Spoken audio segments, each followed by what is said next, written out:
Live from WSLS, this is 10 News at 6, working for you. Tonight, as millions could be kicked out of their homes, health officials are more worried about the highly contagious Delta variant. Have an obligation to keep others safe in our society. Why they say getting your shot could make all the difference. Plus, new changes to a local high school attracting alumni from all generations. That's the main thing, that folks, when they come in, they see what they went through in the past. How the renovations are bringing back memories for those who walked its halls. Good Saturday evening. Thank you for joining us at 6. I'm McKinley Struther.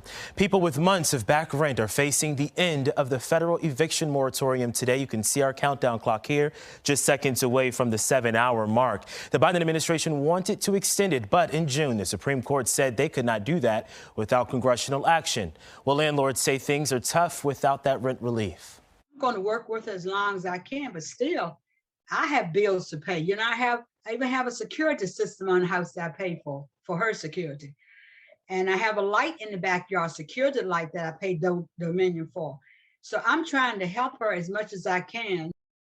Yesterday, House lawmakers tried but failed to pass a bill to extend that moratorium even for just a few more months. Some Democratic lawmakers wanted to extend that until the end of the year. Now, as millions face being forced from their homes, health officials say 80% of Americans live in a county with high COVID-19 transmission. You can see from this data from the CDC, the only places in this area right here with low transmission rate. You can see everyone else in the high or the substantial marking. Places like Montgomery County, though, tonight is looking at moderate transmission rate. And there is concern those numbers are going to increase as the U.S. gets closer to the fall. Just over 80% of those eligible to get vaccinated in the U.S. have not done so, and doctors say that's helping the spread of the deadly Delta variant. Experts say getting a COVID-19 shot could be the difference between life and death. Delta virus is much more infectious. For those who are unvaccinated, it's more deadly. And for those who are vaccinated, they're protected. So we all need to get vaccinated. Health officials say Florida is reporting over 21,000 new COVID-19 cases today, which is the state's highest one-day total count since the pandemic began. Meanwhile, Japan records its highest daily increase in COVID-19 cases with more than 12,000 new cases Saturday. The country's public broadcaster NHK says 10 out of Japan's 47 regions reported their highest new daily cases as well. Olympic organizers say the number of COVID cases linked to the Olympic Games has risen to over 200. Yesterday, the Japanese prime minister extended the state of emergency for Tokyo until the end of August. Senators returned to the U.S. Capitol for a rare Saturday session to work on a bipartisan infrastructure deal. The deal would spend $1 trillion on roads, public transportation, and, of course, broadband. Senate Majority Leader Chuck Schumer says he is prepared to keep senators in Washington for as long as it takes to vote on that bill. But I urge the bipartisan group to finish their work so we can begin the amendment process here on the floor. The longer it takes to finish, the longer we'll be here. But we're going to get the job done. Lawmakers say it will have a major impact right here in the Commonwealth, including funding for Interstate 81 improvements. Down at the Texas Capitol, hundreds of people gathered to push for a passage of a new federal voting rights bill. The law would require states to offer at least 15 days of early voting, provide universal access to mail-in voting, and limit partisan drawing of congressional districts. Activists say a new federal voting law is needed because they say Republican legislatures across the country are passing voting laws restricting voter access. We are seeing the greatest attack on voting rights since the end of the Civil War, and this must change now. The Democrats' For the People Act has been stalled in the Senate since Republicans blocked it last month. Let's turn now to your forecast. We're still feeling that summer heat. Meteorologist Delaney Warden joins us now. Delaney, how hot is it going to be throughout the rest of the weekend? Luckily, it's going to be cooling down from here. Our temperatures were in the 80s today, so not as hot as we have been. Mid-80s here in Roanoke. In fact, our high today was actually where we should be for this time of year and not those 90s like we've been seeing. You're still at 88 degrees in Danville, 81 back towards much of the New River Valley. Winds are also slightly breezy out there, not too too bad. We're going to start to notice those winds picking up speed as we bring in some rain for this evening. That is still well off to our west and even to our north. This rain will continue to track towards our area, eventually becoming more widespread, but this is not going to be until overnight and into your Sunday morning. We'll have to watch this very closely. Notice as we head towards, say, 3 a.m., those rain chances becoming more widely scattered, increasing by 7 a.m. So if you're heading out the door early tomorrow morning, give yourself a little bit of extra time, but we'll take a look at future tracker coming up. A Lynchburg judge has upheld most of a lawsuit Liberty University filed against its former leader, Jerry Falwell Jr. The News in Advance says the lawsuit survived its first legal round.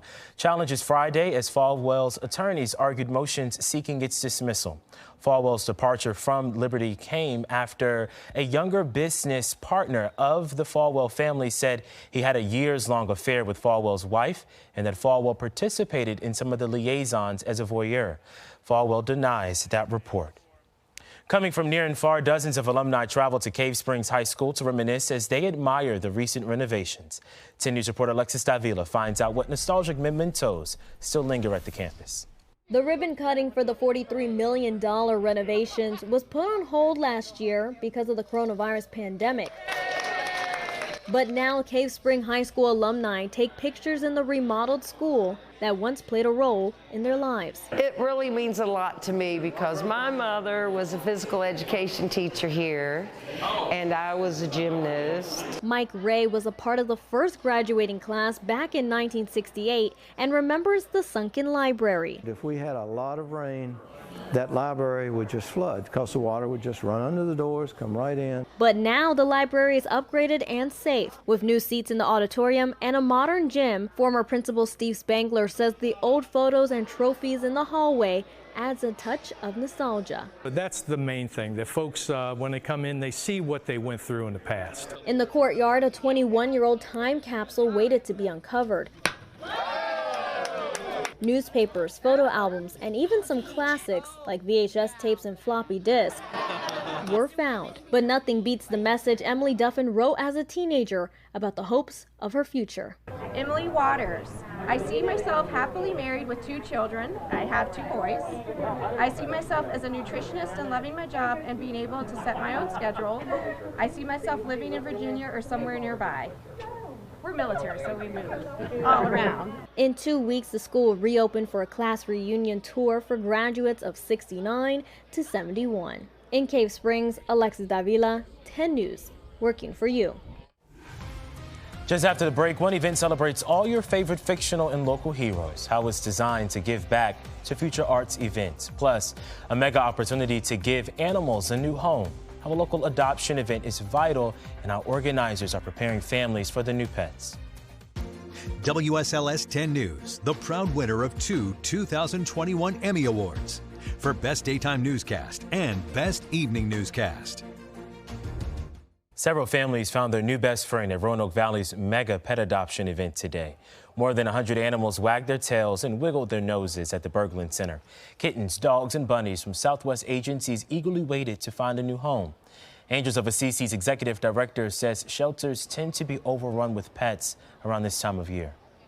A lot of us have helped rescue these animals. We did a rescue a couple months back with dogs from a hoarding case in Tennessee. They're rehabilitated to the point where they can get adopted.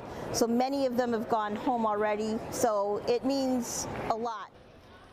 A pet food pantry on wheels also provided dozens of bags of food for families to use. Your local weather authority, always watching and tracking for you from the JES Weather Center.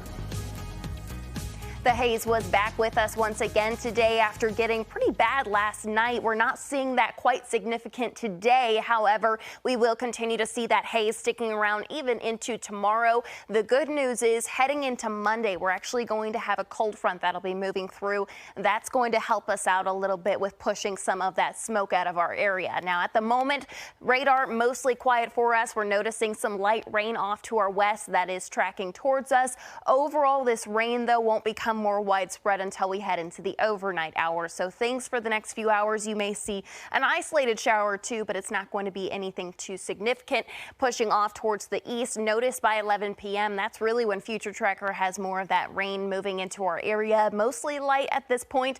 At times, we will start to bring in some heavier rainfall. In fact, you see that as we stop the clock right around 5 a.m. Notice some stronger storms back towards Smith Mountain Lake and throughout much of Southside, pushing off towards the east and a little bit towards the northeast. 8 a.m. for your Sunday. We are still tracking that rain, and it will continue throughout the day. However, it's going to become a lot more isolated throughout the day as opposed to what we can expect for the morning hours. In fact, by 5 p.m., we're going to start to see a little bit more of that sunshine returning to our area. We're looking live now to our sky cam over in Blacksburg, seeing the haze out there. Other than that, things are pretty quiet, just a light breeze at times, and temperatures are running much cooler than we have in recent days. In fact, yesterday morning here in Roanoke, we hit a record low warm temperature. That's a little weird, right? But 75 degrees was our low temperature, which is record warmth for us for the start of our day. 85 degrees at the moment here in Roanoke after hitting a high of 87. That's where you're at currently in South Boston, 81 in Blacksburg and in Wytheville, 75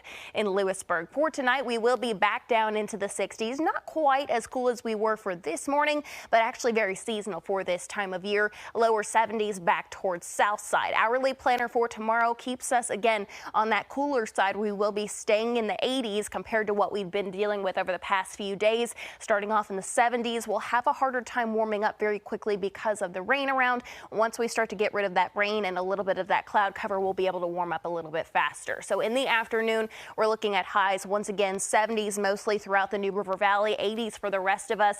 88 going to be one of our warmer spots in Danville and Alta Vista, 86 here in Roanoke. And then from there, if you've been enjoying the cooler temperatures today, cooler at least compared to what we've been dealing with, you're going to like what we have on the way for Tuesday. Many of us are actually going to be staying in the 70s with more rain chances moving in. It is going to be unseasonably cool for us. Temperatures, there we go, 79 for the New River Valley tomorrow. We will be cooling down to 73 by Tuesday, 76 on Tuesday for Southside. For the Lynchburg area, your temperatures in the mid-70s on Tuesday.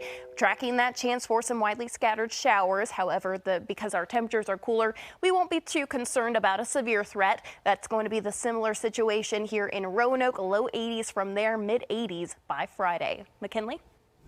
Tonight on 10 News at 11, it has certainly been a busy week here in Southwest Virginia. And in case you did not get to see the headlines every night, we're working for you to bring you this week's Top Talkers. And coming up in sports, the First and 10 camp tour rolls into Buchanan for a check on the Knights, history on the basketball court at the Olympics, and here on the court at home, one of Fleming's finest wraps up another successful basketball camp. That and more next in sports.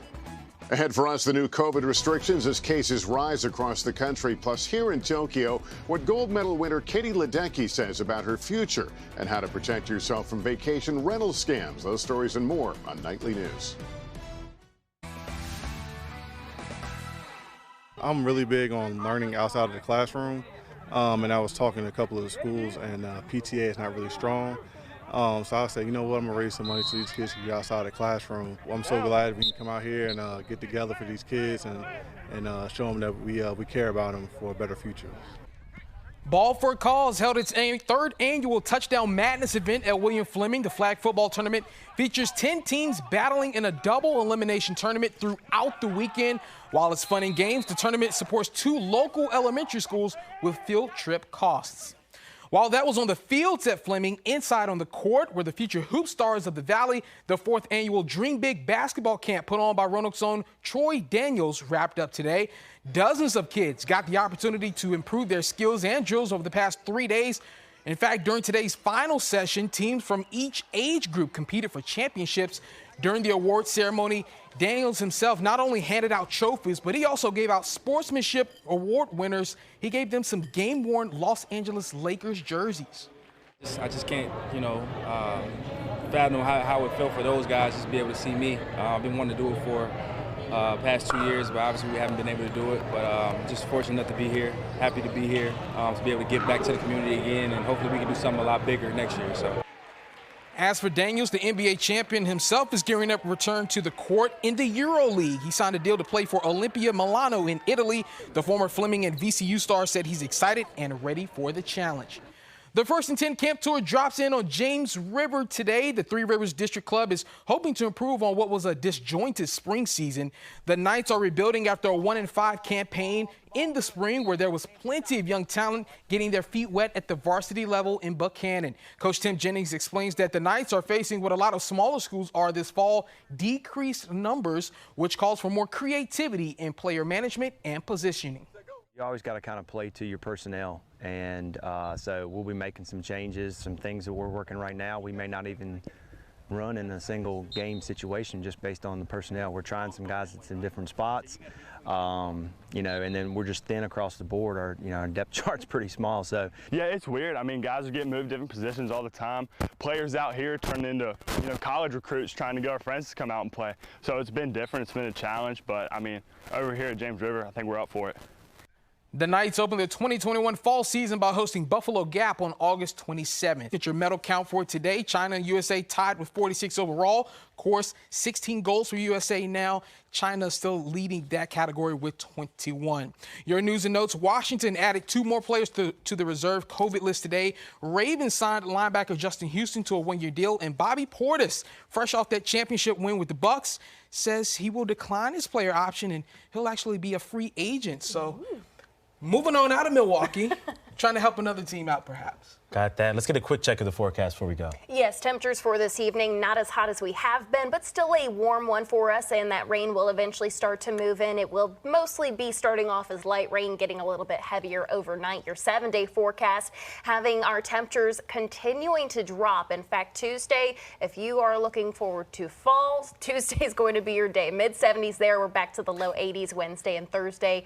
More rain chances and mid-80s by next weekend. NBC Nightly News is next. We'll see you back here for 10 News at 11 following Olympic coverage.